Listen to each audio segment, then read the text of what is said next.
नमस्कार सभी को। मेरे चैनल में कक्षा 10 के सभी विद्यार्थियों का हार्दिक स्वागत है। आज मैं उपस्थित हूँ आपकी संस्कृत गद्य भारती का चतुर्था पाठः विश्व कवि रविंद्र, यानी विश्व कवि रविंद्र लेकर। तो आइए इसका प्रारंभ करते हैं। अंग्रेजी में शेक्सपियर की तरह, संस्कृत के कालिदास की तरह और हिंदी के तुलसीदास की तरह बंगला साहित्य में कवींद्र रविंद्रनाथ टैगोर का स्थान है। इनका जन्म 7 मई सन 1861 ईस्वी को कोलकाता के एक समृद्ध ब्राह्मण परिवार में हुआ था। इनके पिता देवेंद्रनाथ तथा माता शारदा देवी थी। इनकी प्रारंभिक शिक्षा घर में ही हुई। बाल्यकाल से ही इन्हें प्रकृति से प्रेम था। साहित्य और संगीत में भी रविंद्र को बचपन से ही अभिरुचि थी। इन्होंने अनेक कहानियाँ, कविता, उपन्यास और नाटक लिखे। इनकी प्रसिद्ध रचना गीतांजलि है, जिसने रविंद्र को विश्वविख्यात नोबेल पुरस्कार से सम्मानित कराया। गांधी जी उन्हें गुरु का सम्मान देते हैं। 7 अगस्त 1941 ईस्वी को इनका देहांत हुआ। इन्हें हमारे राष्ट्रगान जन गण मन के रचनाकार होने का गौरव प्राप्त है। तो इनका ये संक्षिप्त पाठ का परिचय है। अब आइए इसका अनुवाद प्रारंभ करते हैं।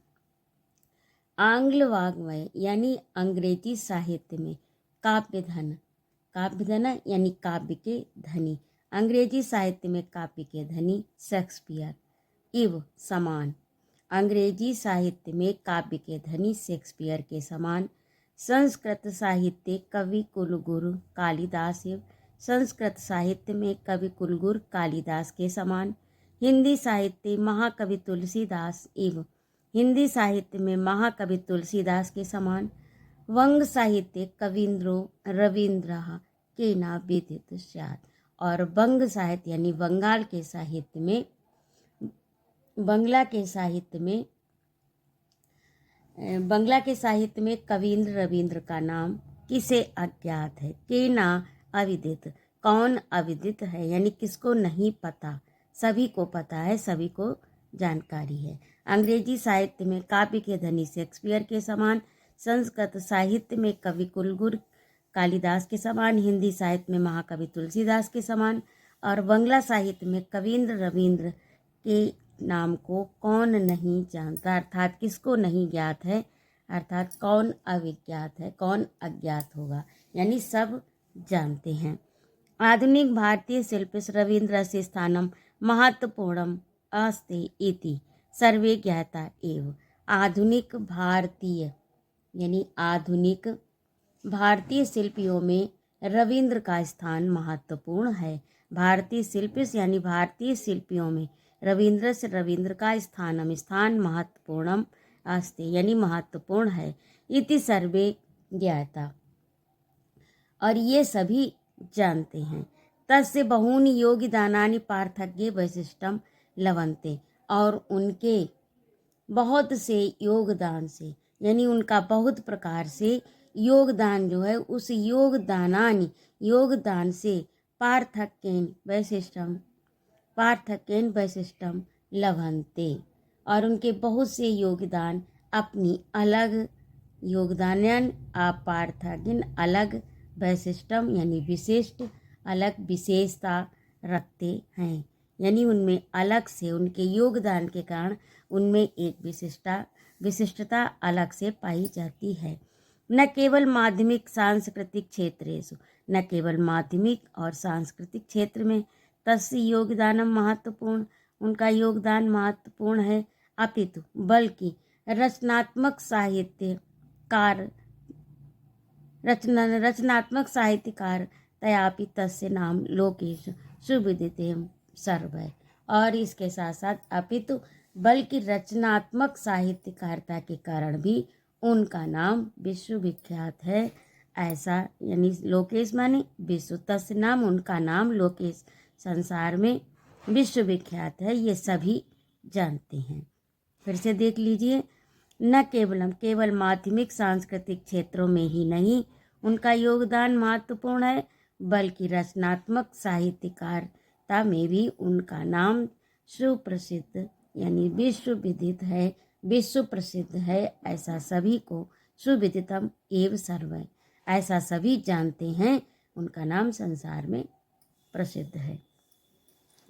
अब आगे देखिए, सांस्कृतिक क्षेत्र, संगीत विधासु नृत्य विधासु च सह नूतनाम शैलीं प्राकटयति।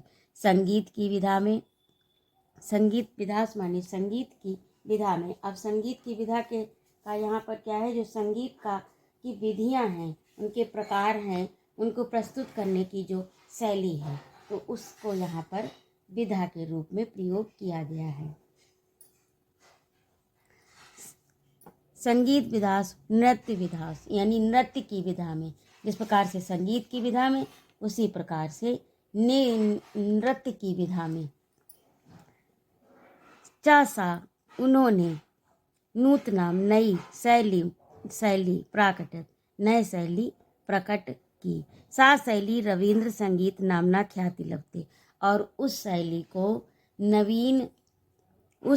को रविंद्र संगीत नाम से ख्याति प्राप्त हुई। यानी संगीत विधा में, नृत्य विधा में चासा नूतना शैली प्राकटित, उन्होंने एक नए शैली का प्रतिपादन किया। वह शैली आगे चलकर रविंद्र संगीत नाम से ख्याति प्राप्त हुई, यानी संसार में प्रसिद्ध हुई, रविंद्र संगीत नाम से प्रसिद्ध हुई। नृत्य विधासु परंपरागत शैली अनुसारात अनेन शिल्पी नवीनाम नृत्य शैली आविष्कृता, और उसके बाद नृत्य विधा में परंपरागत शैली का अनुसरण करते हुए उन्होंने शिल्प यानी विधा का नवीनाम नई नृत्य शैली का आविष्कार किया। यानी उन्होंने जो पुरानी परंपराएं थी, संगीत की जो पुरानी विधाएं थी, उनका अनुसरण करते हुए उन्होंने उस परंपरागत शैली का अनुसरण करते हुए नवीन शैली का आविष्कार किया, नवीन शैली का आविष्कार किया। अब देखिए, अन्य क्षेत्रों में भी शिक्षा विद्रूपेण नवीनाम विचाराणाम सूत्रपातो विहता, और अन्य क्षेत्रों में भी शिक्षाविद के रूप में, यानी नृत्य संगीत साहित्य का तो हो गया, और इनका अन्य क्षेत्रों में शिक्षाविद के रूप में भी नवीन विचार, नए विचारों का सूत्रपात इन्होंने किया। सूत्रपात इन्होंने शिक्षाविद के रूप में इन्होंने नवीन विचारों का सूत्रपात किया। तेषाम प्रयोगात्मक विचाराणाम, और उनके प्रयोग किए गए विचारों से पूंजीभूत निरुपमा प्रासादा विश्वभारती रूपेण सुसज्जित शिरस्क राजती, और उन्होंने जो ये अपने विचारों का नया सूत्रपात किया था और प्रयोग किया, उनके प्रयोगात्मक विचारों का एकत्रीभूत अनुपम भवन ना, पूंजीभूत यानी एकत्र, उन्होंने जो प्रयोग किए विचारों के, अपने प्रयोगात्मक विचाराणाम प्रयोग किए हुए विचारों का पूंजीभूत यानी एक, जो पूंजीभूत का अर्थ यहाँ पर एक सूत्र है, जो उन्होंने अपने विचार का सूत्रपात किया है और विचारों को एकत्रीभूत किया है, यानी एकत्र किया है, जो प्रयोग किया है। निरूपम प्रसादा, उनका वह अनुपम, निरूपम यानी अनुपम, जिसकी उपमा न दी जा सके, भवन, प्रासादा माने महल, या यहाँ पर भवन होगा, अनुपम भवन, विश्व भारती रूपेण, विश्व भारती रूप में, सुसज्जित, विश्व भारती के रूप में सजे हुए, शिरस का यानी शीश वाला, राजता विराजमान है, यानी विश्व भारती के रूप में सजे हुए शीश वाला होकर विराजमान है, सुशोभित है। यत्र आश्रम शैल्या नवीन शैल्या साकम समन्वया वर्तते, और ये जो सुशोभित है, यहाँ पर विश्व भारती में आश्रम शैली का नवीन शैली के साथ समन्वय होता है। आश्रम शैली ऋषि मुनियों की परंपरागत से ली गई है, लेकिन उसमें नवीन शैली का भी समावेश है, यानी दोनों का मिश्रण किया गया है, और दोनों का मेल होते हैं करके इन्होंने एक उसको अनुपम रूप प्रदान किया है। दीनानां दलित वर्गाणां दशा सुधारक रूपेणासु अस्माकं भारतीयानां पुरा प्रस्तुतो अभवत्। यानी दीनों का दलित वर्गों की दशा के, यानी दीनानाम दीनों के, दलित वर्गानाम दलित वर्गों के दशा सुधारक के रूप में ये हमारे भारतीय गुरु प्रस्तुतो अवत, और इन सुधारक के रूप में हम भारतीयों के सामने ये प्रस्तुत हुए। यानी दीनों के दलित वर्गों की दशा के सुधारक के रूप में भारतीयों के सम्मुख प्रस्तुत हुए। यानी इन्होंने अपने व्यक्तित्व को अपने कर्मों के द्वारा इस तरह से प्रस्तुत किया। रवीन्द्रनाथस्य जन्म कलिकाता नगरे एकष्ट अधिक चाष्टा 10शततमे ख्रीष्टाब्दे मई मासस्य सप्तमे दिवसे। यानी इनका जन्म कलकाता यानी कोलकाता नगर के 7 मई 1861 ईस्वी को हुआ था। अस्य जनक इनके पिता देवेंद्रनाथ और जननी शारदा देवी चास्ताम। इनके पिता देवेंद्रनाथ और माता शारदा देवी थी। रवीन्द्रस्य जन्म एकस्मिन् संभ्रान्ते समृद्धे ब्राह्मण परिवारे जातम। रवींद्र का जन्म एक संभ्रांत यानी प्रतिष्ठित और समृद्धशाली ब्राह्मण परिवार में हुआ था। अस्य सविधे अचला विशाला संपत्तिरा शीत। और इनके पास जो थी, इनका एक ब्राह्मण परिवार में, अच्छे ब्राह्मण परिवार में जो प्रतिष्ठित था, सम्मानित था और संपन्न था, ऐसे ब्राह्मण परिवार में इनका जन्म हुआ। और इनके पास विशाल अचल संपत्ति थी। अचल का मतलब जो चलायमान न हो, अर्थात भूमि भवन जैसी संपत्ति। और रुपया पैसा जो होता है वो चलायमान संपत्ति होती है, और जो स्थिर रहे जैसे भूमि भवन खेत वगैरह ये जो होते हैं ये अचल संपत्ति के अंतर्गत आते। सविधे अचला यानी अचल विशाल काफ़ी मात्रा में संपत्ति आसीत संपत्ति थी। अतो भृत्ते परिपुष्टम संरक्षितम जीवनम सुखपूर्ण मन भवति। और इनके भाइयों का जो जीवन था, यानी इनके पास प्रचुर मात्रा में संपत्ति थी। और भृत्य यहाँ पर यानी भाइयों का नहीं, नौकरों का, और इसीलिए नौकरों की अधिकता से युक्त इनके पास नौकरों की अधिकता अधिक थी। अतो भृत्य परिपुष्टम संरक्षितम जीवनम सुखपूर्णम भवत। अच्छा, इसीलिए नौकरों के द्वारा परिपुष्ट और संरक्षित जीवन का सुखपूर्वक आनंद इनको प्राप्त हुआ। इसीलिए नौकरों की अधिकता से युक्त और नौकरों द्वारा परिपुष्ट एवं संरक्षित जीवन इन्होंने अनुभव किया। लेकिन कैसे किया? अतः स्वच्छंद विचाराएं क्रीड़ाएं सुलभो अवकाश नासीतेन मन्ना खिन्नेवास्त। लेकिन ऐसा जीवन तो इनको मिला नौकरों, लेकिन उनका अनुशासन भी होता था। तो इसीलिए स्वच्छंद विचरणाएं यानी स्वतंत्र रूप से स्वच्छंद विचरण यानी घूमने फिरने के लिए स्वच्छंदता नहीं थी। क्रीड़ाएं खेलने के लिए, सुलभ अवकाश यानी समय सुलभ नासीत नहीं था। यानी स्वच्छंद रूप से घूमने का खेलने का इनके पास अवकाश नहीं था, क्योंकि उनके संरक्षण में थे और उनके अनुशासन में थे। मना खिन्नेम आस्ते। और इस प्रकार से इनका मन जो था वो खिन्न था, क्योंकि इनको अच्छा लगता था स्वतंत्र रूप से घूमना फिरना खेलना कूदना, लेकिन वह संभव नहीं था, वो इनको प्राप्त नहीं था, इसीलिए इनका मन खिन्न था। वैभवशाली भवनस्य पृष्ठभागे एकम कमनी सरा आसीत। वैभवशाली भवनस्य यानी वैभव यानी ऐश्वर्य सामग्री से परिपूर्ण, जिसमें सभी सुख साधन ऐश्वर्य के जिस महल में हो, ऐसे वैभवशाली भवन के पृष्ठभागे यानी पिछले भाग में पृष्ठभागे एकम कमनीय एक बहुत सुंदर सरहा तालाब आसीत। एक तालाब था। अस्य दक्षिणा तटे नारिकेल लतरूपाणाम पंक्ति राजते।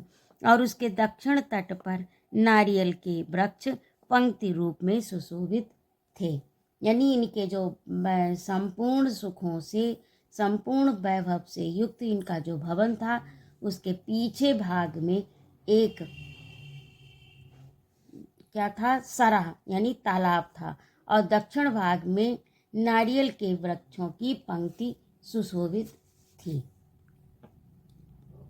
पूर्वस्मिन् तटे जटिल तपस्वी इव महान जीर्णा पुरातना एक वट वृक्षो अनेक शाखा संपन्नो अंतरिक्षम परिमातुमिव समुद्रतम आसीत।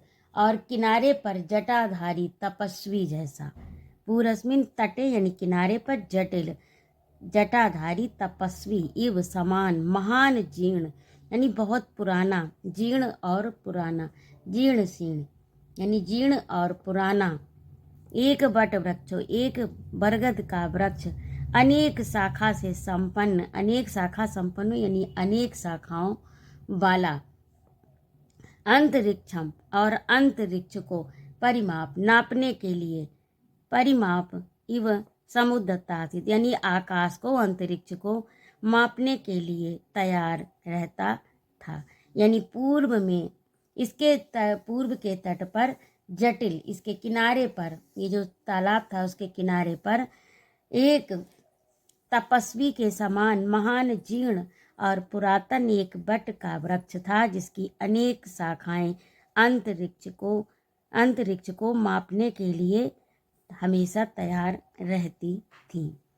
भवनस्य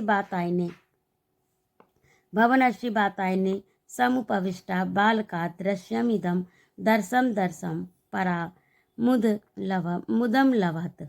और भवन की बातायन माने खिड़की पर, समुविष्ट यानी खिड़कियों में बैठा हुआ, उपविष्ट माने बैठा हुआ बालक, दृश्यमिदम यह दृश्य, दर्शम देख कर,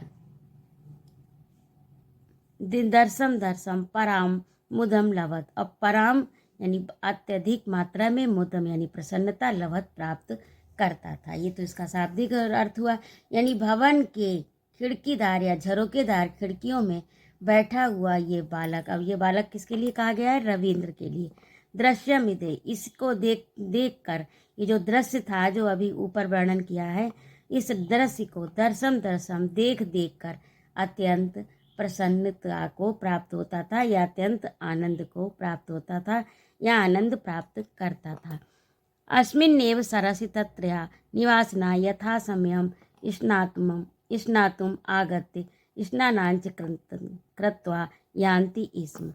और इसके अस्मिन्नेव सरस, और इस तालाब के सरोवर में, इस सरोवर में या वहाँ के निवासी समय समय पर, निवासिना यथा समय समय पर स्नातुम आगत्य स्नान के लिए आते थे, स्नानांच और स्नान कृत्वा करते थे। यहाँ पर यानी वहाँ पर सरोवर में वहाँ के निवासी समय समय पर स्नान के लिए आते और स्नान करके वापस चले जाते, यानी बाहर लौट जाते।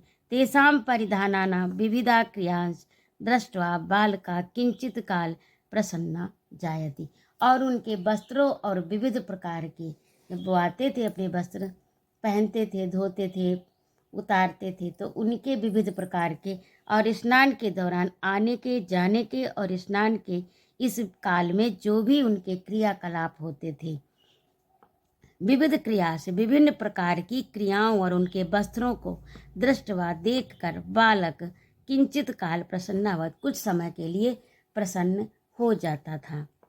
मध्याह्न पश्चात सरोवरा शून्यता भजती इसम। और मध्याह्न के समय यानी कुछ दोपहर के समय जो है वो सरोवर शून्य हो जाता था, क्योंकि फिर दोपहर में वहाँ पर नहाने कोई नहीं आता था, तो वहाँ पर शून्य हो जाता था यानी खाली हो जाता था। सायं पुनः बका हंसा जलक्रक बाग कवाह विहंगा कोलाहलम कुर्बाणाम स्थानानि लवंते इसमें। और फिर सायकाल को पुनः फिर बका हंस, बका बगुला, जलक्रक का यह अर्थ है यहाँ पर जल मुर्गा आदि पक्षी शोर मचाते हुए, जल काकवा बाकवा विहंगा आदि कोलाहल कुर्बाणाम कोलाहल करते हुए स्थानानि लवंते उस स्थान को प्राप्त कर लेते थे, यानी वहाँ पर आ जाते थे। तस्मिन् काले इदमेव कमरः सरा बालकस्य मनोरंजनम अकरोति, और वह काल भी इस प्रकार से इस बालक का, उस समय भी यह सुंदर सरोवर बालक का, रविंद्र का, यानी बालक किसके लिए कहा गया है? रविंद्र के लिए, रविंद्र का मनोरंजन करता था। उम्मीद है समझ में आ गया होगा, यदि ना आए तो बताइएगा, कमेंट बॉक्स में अवश्य बताइएगा। तो इस तरह से ये भाग आपका हो गया और शेष भाग अगले अंक में। यदि आपको मेरा पढ़ाना अच्छा लगा हो तो कृपया मेरे चैनल को सब्सक्राइब करें, लाइक और कमेंट करें तथा अपने मित्रों में शेयर करें। जय माँ भारती।